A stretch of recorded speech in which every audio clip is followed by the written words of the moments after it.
Boa noite a todos. Podemos corrigir então a felicidade de todos, né? É com muita paz, com muita alegria que cá estou pela primeira vez, nesse convite bendito que nos foi feito, a falar sobre o Evangelho de Jesus, a trazer esclarecimento dessa doutrina bendita e tão consoladora aos nossos corações, doutrina espírita. Quando pensamos no tema e quando nós olhamos a própria didática de Kardec, a pensar sobre a felicidade do homem, Kardec, que se colocava ao questionamento aos próprios espíritos da codificação, mas a questionar ele mesmo nas escolhas das perguntas, é assim que nós começaremos a nossa reflexão. Quando olhamos para a nossa vida, o que nós encontramos ou o que nós enxergamos?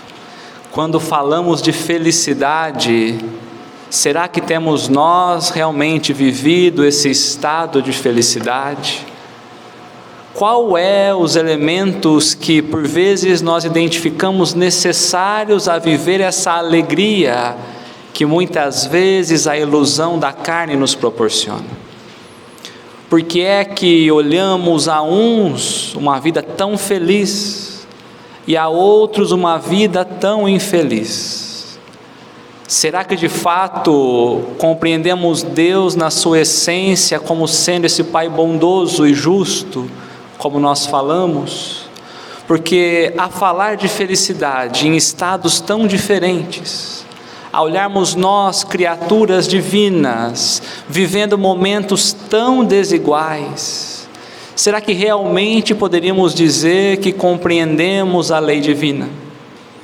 Ou será que podemos usar o termo felicidade ou infelicidade quando ainda distantes estamos desse olhar espiritual, daquilo que Deus tem nos convidado a enxergar?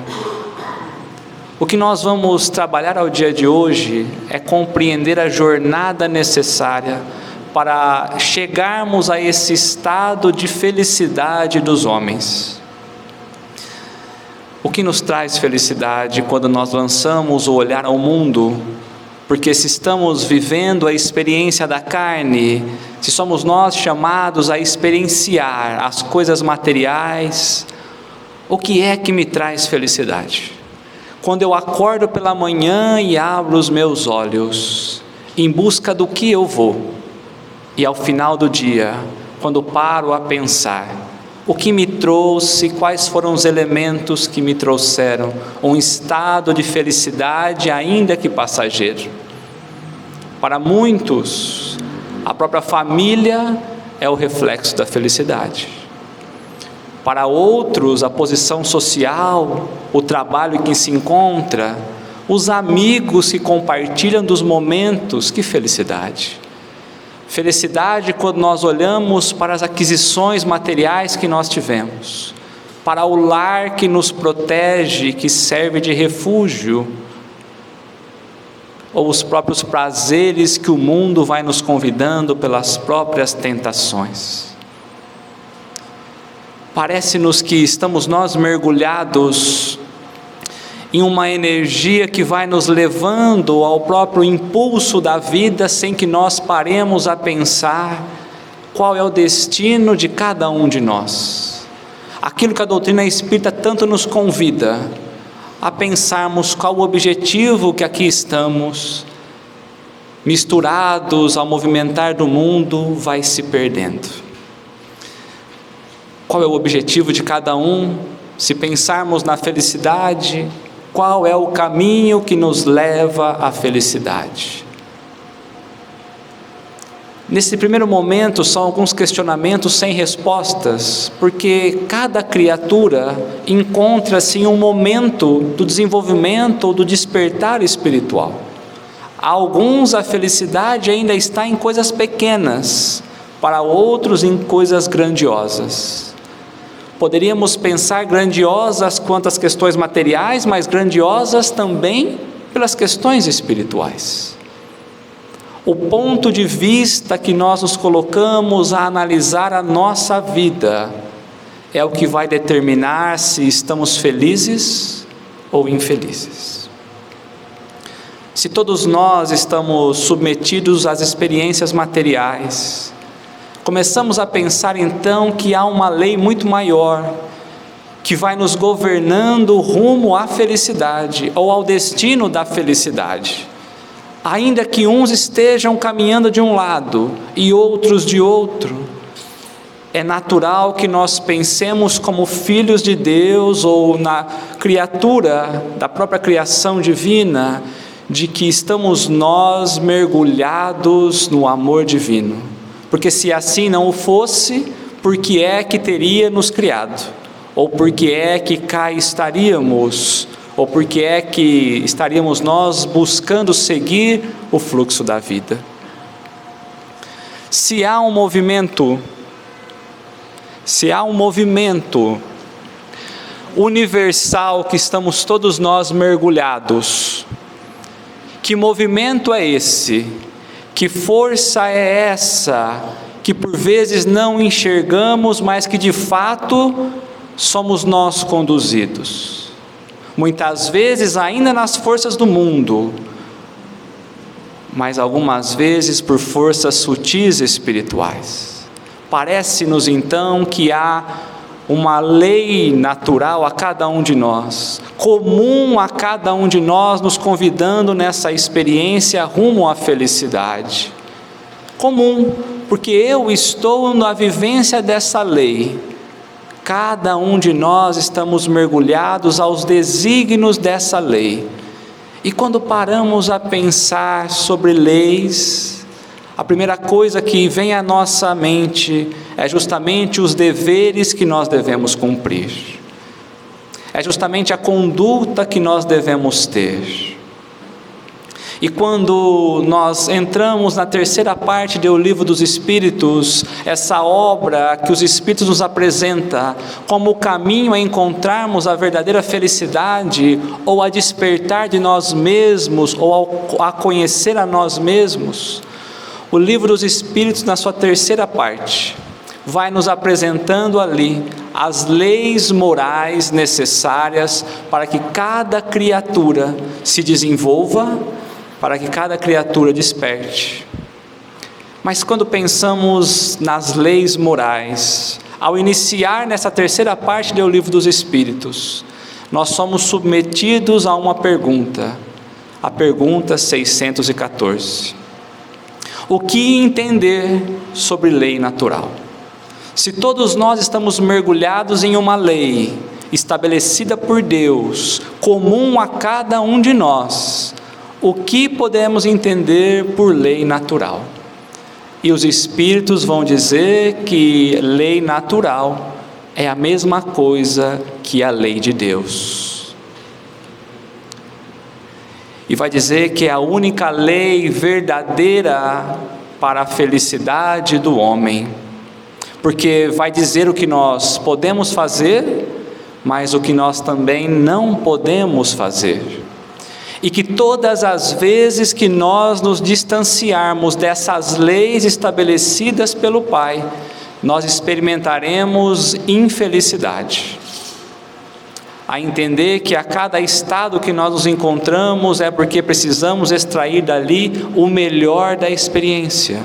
E quando nós nos afastamos de viver aquilo que o alto nos convida, vamos sentindo em nosso coração a tristeza que vai tomando conta de nós mesmos.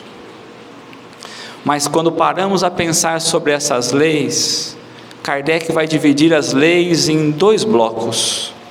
As leis físicas ou científicas, como muitas vezes nós encontramos, ou aquelas que nós estudamos na própria escola, que a física vai nos apresentando muitas vezes, a lei da gravidade, da ação, da reação, da força, leis relacionadas com as coisas do mundo material, o movimentar da mecânica das questões materiais, de pedra. Quanto tem avançado a ciência aos nossos olhos, quantas descobertas a ciência do mundo tem trazido a cada um de nós. Descobertas essas que por vezes vamos nós nos encantando e cada vez mais mergulhando no mundo material, que parece distanciar-se então da impossibilidade da própria ciência se aproximar da religião, a ponto de estarmos tão focados apenas às leis físicas, ignorando as próprias leis morais. Apaixonados que estamos por vezes ao mundo de pedra, que olhamos e nos interessamos tanto pelo avanço científico, mas se perguntarmos aos próprios cientistas aonde está o Espírito, nos trarão ao laboratório, abrirão então o nosso crânio, mostrará o cérebro e dirá: aqui não há nenhum Espírito.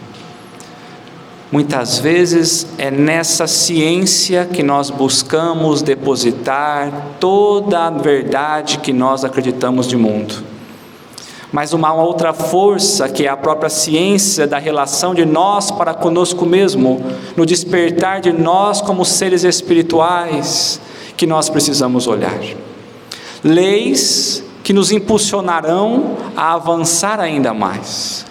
Porque caberia à própria doutrina espírita em um determinado momento unir essas duas ciências, a própria ciência do mundo e a ciência de nós mesmos.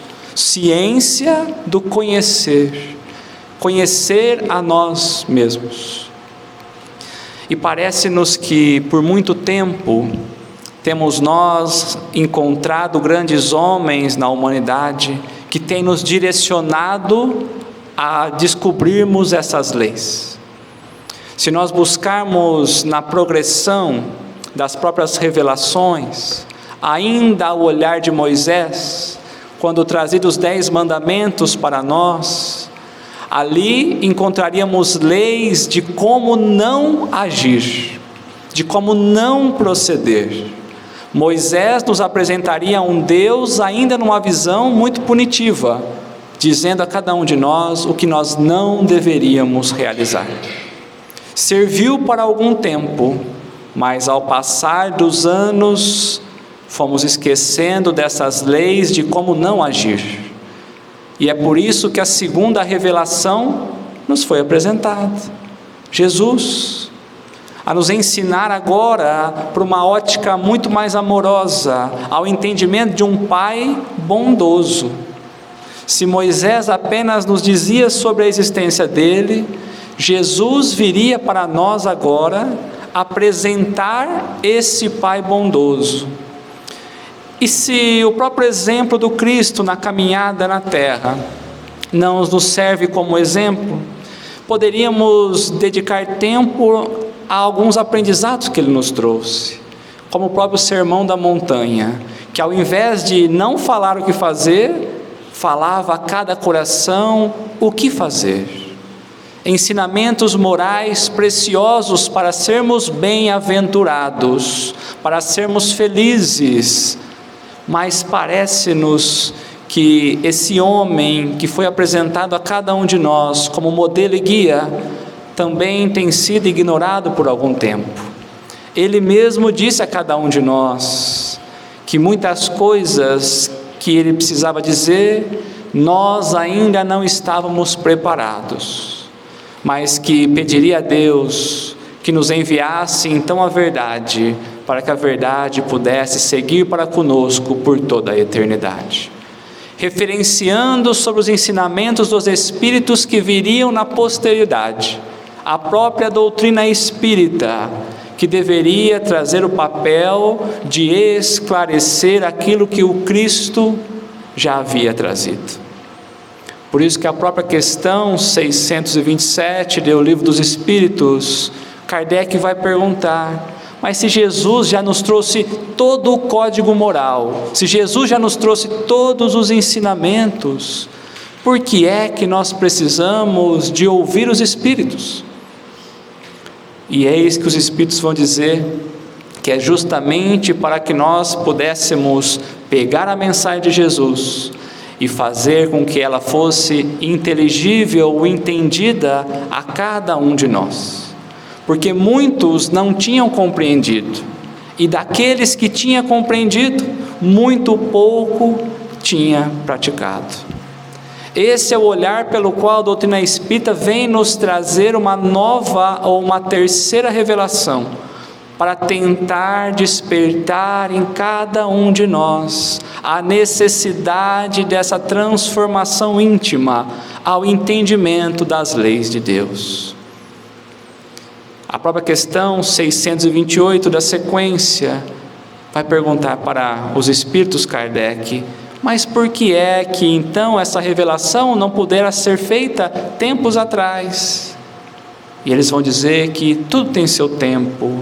Cada um de nós, espíritos criados simples e com pouco conhecimento, ao avançar, ao desenvolvimento, chegaria a compreender. Assim como a luz, que de primeiro momento cega, mas que com ao passar do tempo começamos a acostumar e quem sabe, colocar em prática aquilo que nos foi revelado.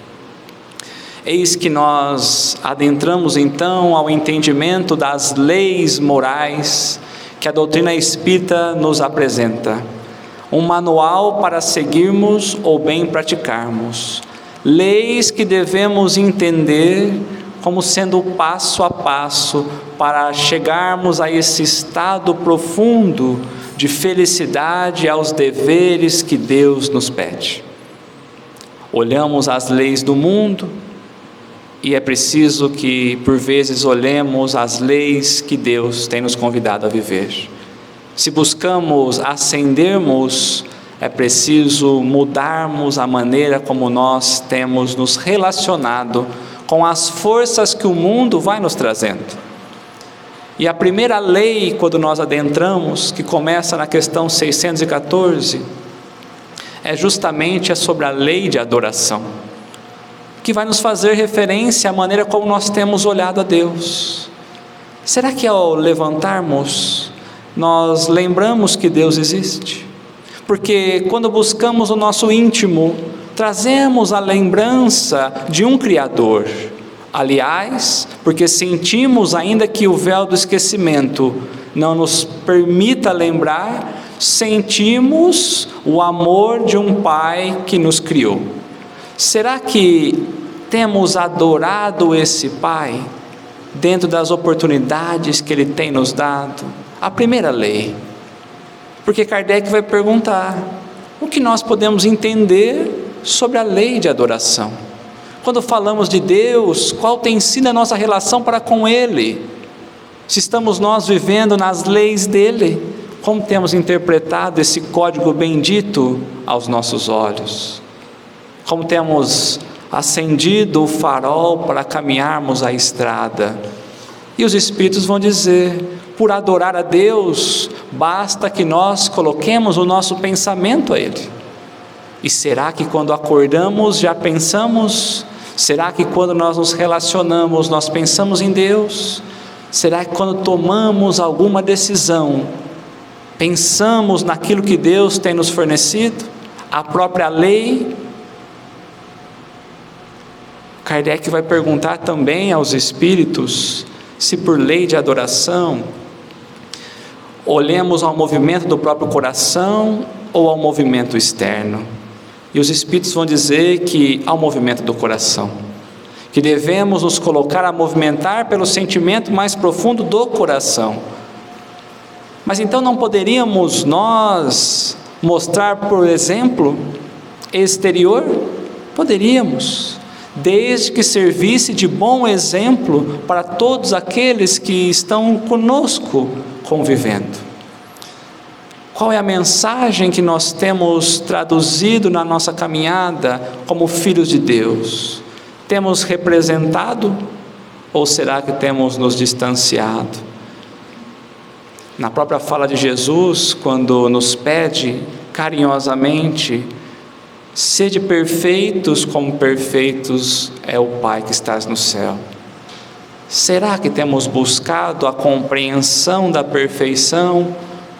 Será que temos nós já nos colocado nessa trilha? Uma segunda lei apresentada por Kardec para nós na sua organização é a própria lei de trabalho. Porque não adianta falarmos adorar a Deus sem fazermos a nossa parte. Não adianta buscarmos essa adoração sem nos movimentar, esperar que Deus nos dê tudo de mão beijada. Porque quando perguntado se o trabalho é uma lei de Deus, os Espíritos trouxeram a ele que sim, que é uma lei natural, e que todos nós estamos submetidos ao trabalho, mas que por trabalho nós não podemos confundir as coisas financeiras, os empregos, porque há muitas pessoas que estão empregadas, mas não estão trabalhando no bem. E há muitos que estão trabalhando que não possuem um emprego, que por trabalho é toda a ocupação útil que o homem se faz a colocar. Como nós temos acordado pela manhã, lembrando de Deus e fazendo o bem, trabalhando na construção do bem, ou temos nós esquecido desse detalhe? Porque às vezes nos colocamos tanto ao trabalho material que não sobra tempo para o trabalho espiritual. E quando perguntamos sobre esse excesso de trabalho, a equipe espiritual de Kardec vai dizer que quanto mais nós buscamos viver os gozos do mundo, maior é a quantidade de trabalho material que nós precisamos desenvolver. Se nós olhamos para a nossa vida dessa relação e pensamos as 8 horas do dia, que estamos nós ali por vezes buscando os recursos materiais, como temos desempenhado as outras 8 horas? 8 horas de sono e as horas que sobraram. Mas aí nós estamos cansados, e até isso foi nos apresentado, quando dito que a própria lei de descanso também serve para cada um de nós, mas que por descanso seria apenas o momento de nós nos colocarmos a repor as energias do corpo material, que nesse momento estaríamos um pouco mais desligados da carne, mas vivendo ainda aí o trabalho espiritual. A segunda lei apresentada para nós, adoração e trabalho, uma lei que mostra o dever do homem para com Deus, porque se nós não precisássemos trabalhar, se nós não precisássemos correr atrás, por que é então que nós estaríamos desenvolvendo?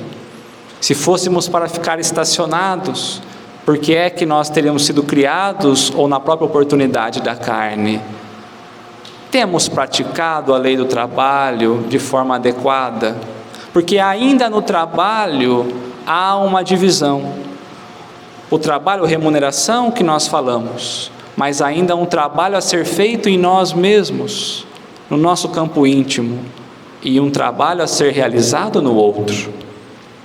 Às vezes olhamos o trabalho do outro e esquecemos de nós. Às vezes focamos tanto em nós e esquecemos do outro. Será que nessa jornada evolutiva, essa lei ou essa etapa, temos nós concluído? Mas poderíamos pensar, como a gente vai saber todas essas leis? Porque no dia a dia, quais são ali os parágrafos que vão trazer referência a essa lei? E Kardec também tinha essa dúvida. Na questão 621, e tenho falado as perguntas, só para que nós façamos referência a esse manual do Livro dos Espíritos, que vai nos ensinando o passo a passo. Kardec vai perguntar, aonde nós encontramos então essa lei de Deus? Porque se as 2 primeiras nós já falhamos, e os Espíritos vão dizer que na nossa própria consciência. Mas se está na nossa consciência, por que é que nós temos que trazer mais uma vez ao estudo? E os Espíritos vão dizer que é justamente para nós relembrarmos, porque muitos têm esquecido, e aqueles que lembram têm ignorado muitas vezes. É preciso então retomarmos o nosso compromisso para com a lei de Deus. E aí nós adentramos a um terceiro bloco das leis, que é justamente as leis que vão fazer referência a nós para conosco mesmo. Qual o dever meu para comigo?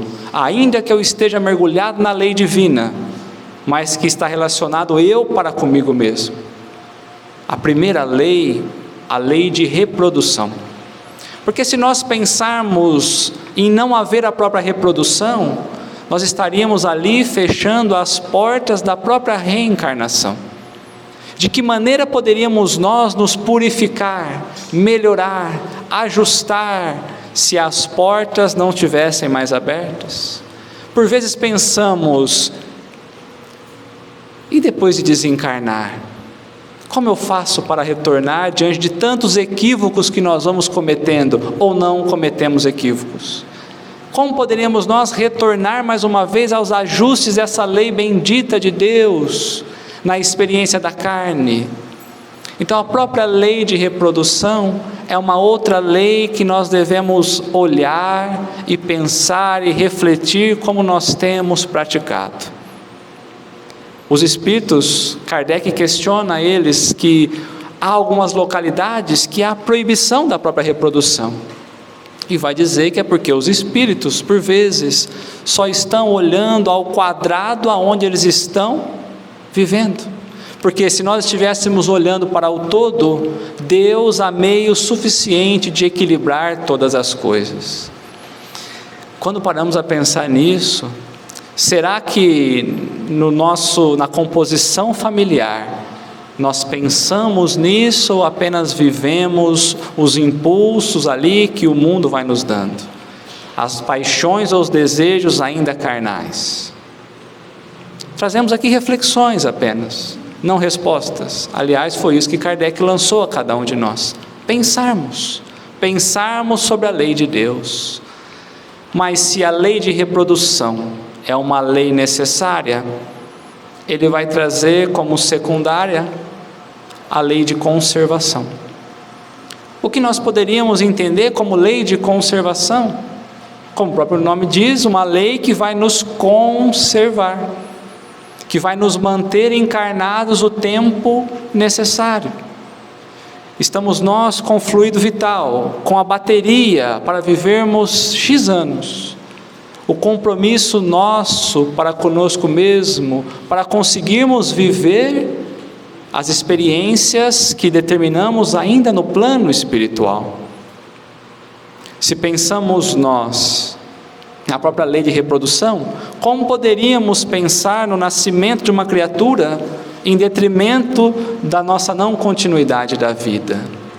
Conservar, olhar como nós temos relacionado com o próprio corpo, com a própria questão da saúde.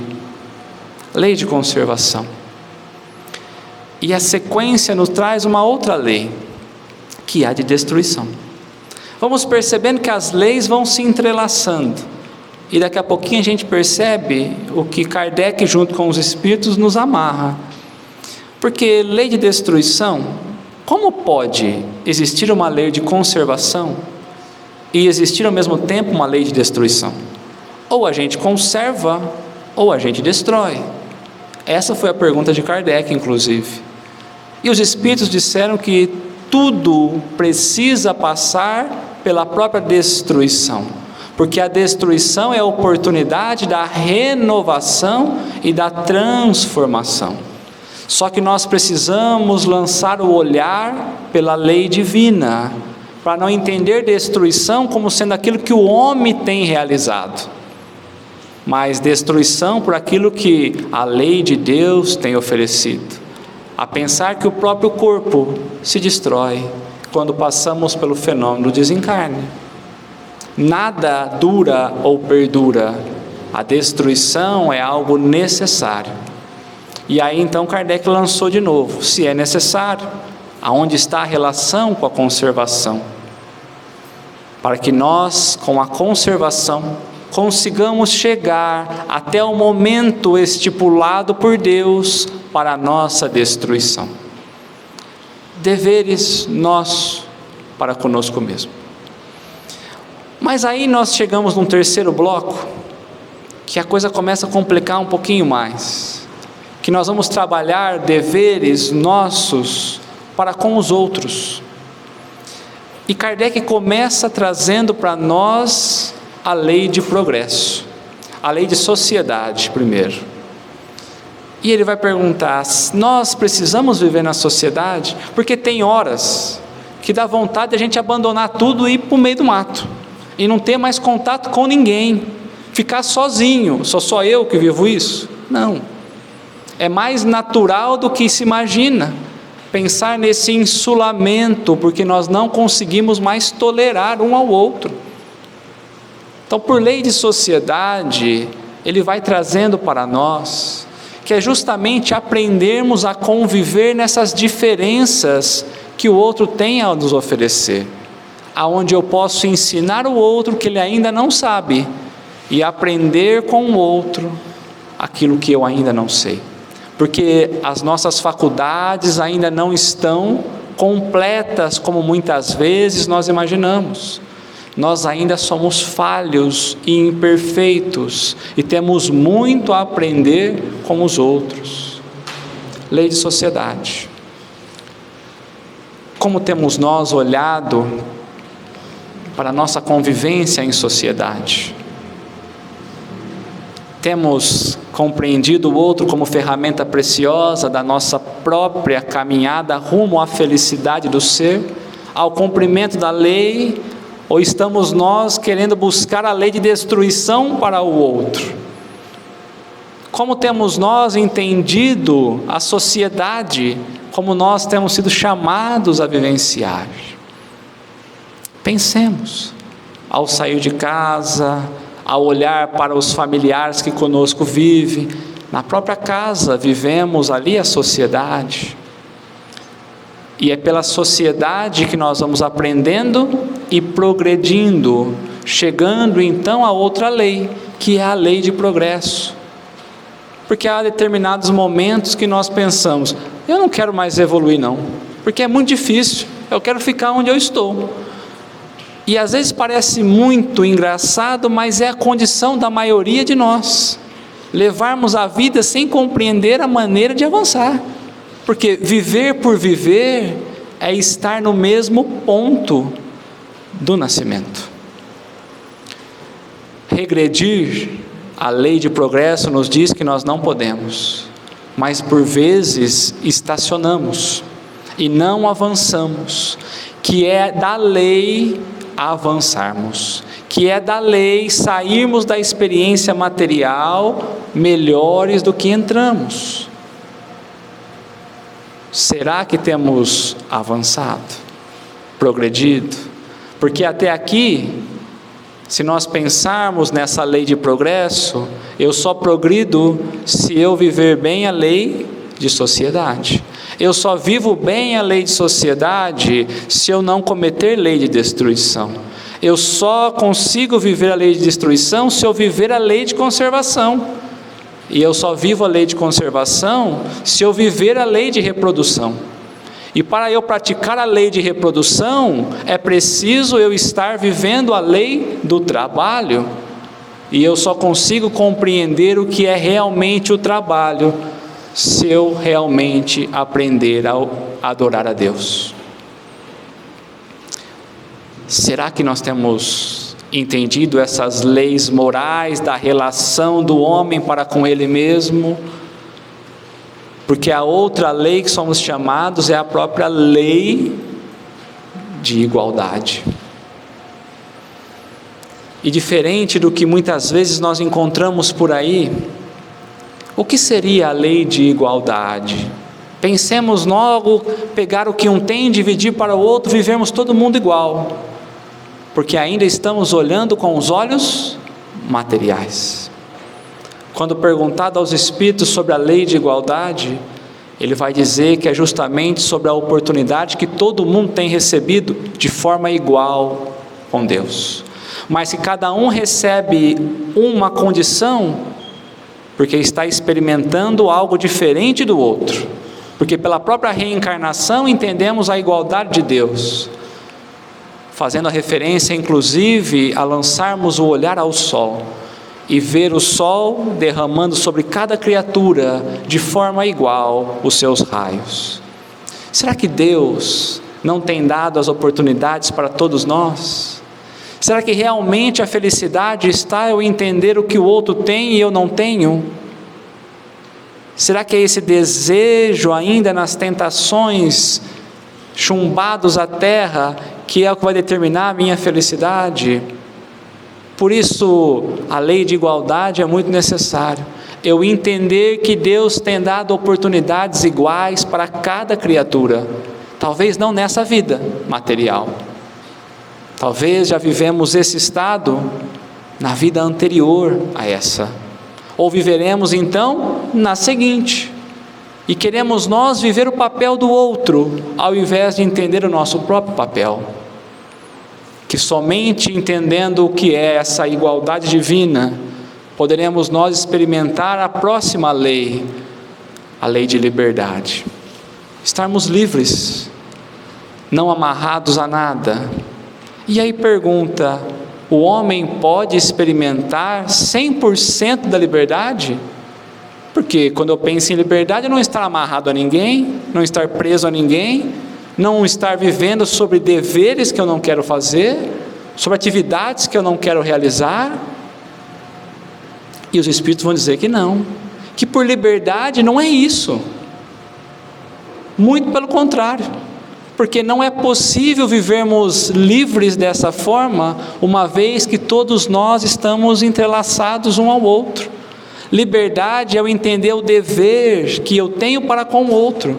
Quanto mais eu cumpro esse dever na lei de igualdade, mais livre eu estou para agir. E que por liberdade é justamente esse livre-arbítrio que nós vamos tendo. Liberdade no agir, que muitas vezes pelo pouquinho de liberdade que temos, vamos nos amarrando ainda mais às coisas do mundo. E antes de entrarmos na última lei, Kardec coloca na questão 648, ele vai dizer aos espíritos: vocês gostaram dessa organização das leis apresentadas? A maneira como nós nos colocamos? E os espíritos vão dizer: sim, ficou muito bom. Se relacionou inclusive com a própria lei de Moisés, vai mostrando ali todos os deveres que vocês têm que realizar. Mas muito melhor seria se todas as leis fossem cumpridas. Todas elas são importantes, mas nenhuma delas traz um caráter absoluto, porque vocês ainda enxergam cada um de uma forma. Se nós olhássemos então pelo olhar espiritual, nós entenderíamos. Tanto que ele vai dizer: se você juntar a última lei que nós vamos apresentar agora, ela resume todas as outras apresentadas. Todas essas que nós falamos até aqui. Se nós conseguirmos realizar a próxima lei, todas as outras deixam de ter a importância, porque ao praticá-la, nós estaremos praticando todas as outras juntos. Porque a última lei é justamente a lei de justiça, de amor e de caridade. A única lei que realmente pode nos impulsionar ao crescimento espiritual. Se nós ouvindo pensávamos assim: alguma delas eu já tenho cumprida, agora entendemos que só terá valor espiritual se praticado pela última. Primeiro pela lei de justiça, que ao perguntar o que é justiça, é justamente eu respeitar o espaço do outro, eu respeitar os desígnios do outro. Muitas vezes temos olhado pelos deveres que os outros precisam ter, mas quais são os nossos deveres? E aí perguntou, como o próprio Cristo respondeu: a justiça está justamente em querermos ao outro aquilo que queremos a nós mesmos. Essa é a verdadeira justiça. Eu querer ao outro aquilo que quero a mim mesmo, que o outro viva aquilo que eu mesmo tenho vivenciado.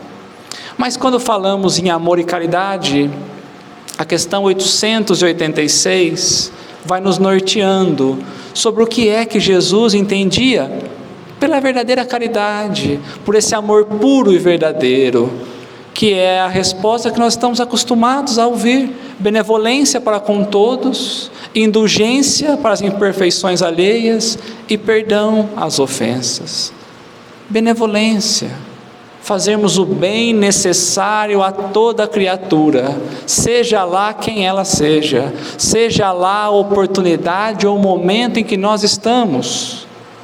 A felicidade do homem se encontra nessa verdadeira lei da benevolência, ou da indulgência de compreender que o outro pode falhar, como nós temos falhado, que Jesus tem todo instante nos incentivado ainda nos erros, e que devemos nós também olhar nessa indulgência às imperfeições alheias, ao próprio perdão que Jesus tem tido para conosco.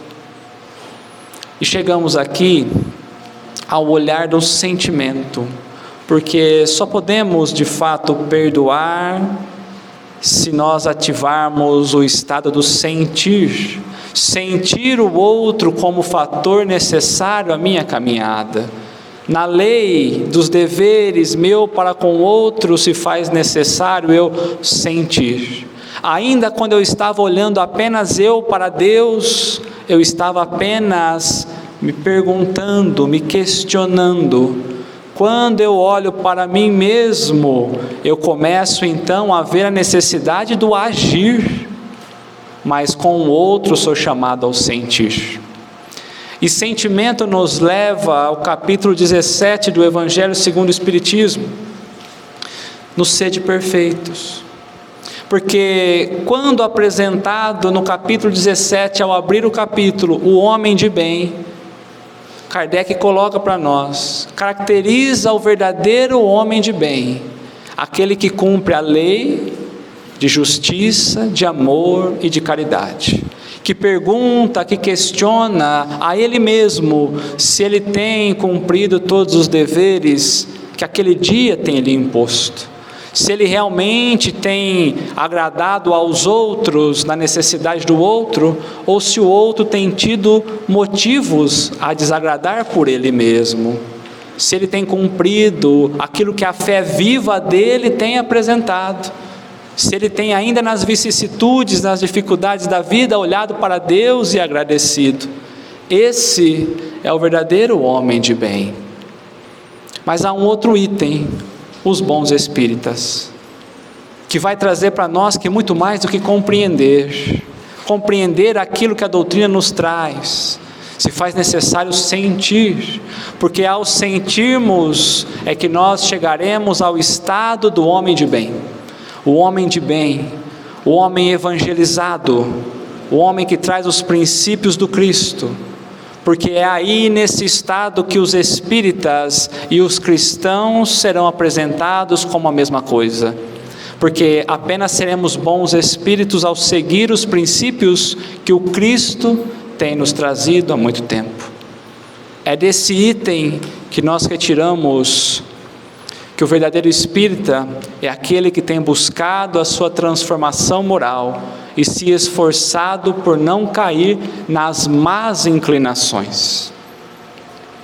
E ainda nesse capítulo, trazendo o final da nossa fala, há uma instrução de um espírito, François Nicolas Madeleine, que vai falar sobre a virtude do amor, e aonde ele vai trazendo para nós que a virtude vivida na sua mais potencialidade é o que caracteriza o conjunto do verdadeiro homem de bem.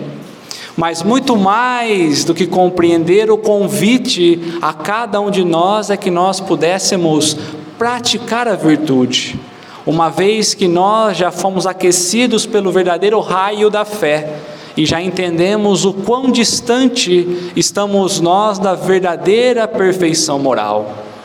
É justamente a graça dessa virtude, da justiça, do amor e da caridade, que Ele deseja a cada um de nós, mas que entre muita virtude com orgulho, que saibamos aplicar pouca virtude com modéstia, porque há muito tempo, pelo orgulho, é que a humanidade tem caído e não tem avançado, e é justamente pela humildade que a humanidade há de se redimir.